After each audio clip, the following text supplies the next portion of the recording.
Sa mundo ng football, matagumpay na nasungkit ng Spain ang kampyonato sa FIFA World Cup 2026 matapos talunin ang defending champion na Argentina. Ang laro tinutukan ni Matchpoint Mili Borja.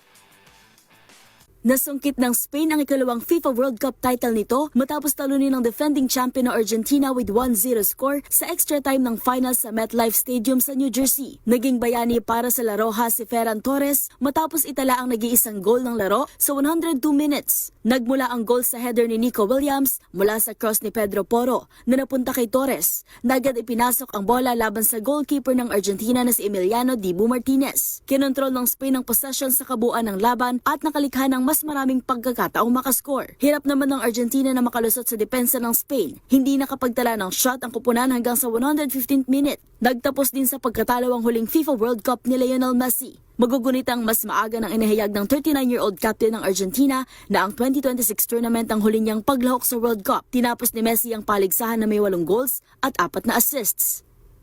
At yan ang mga latest updates sa mundo ng sports.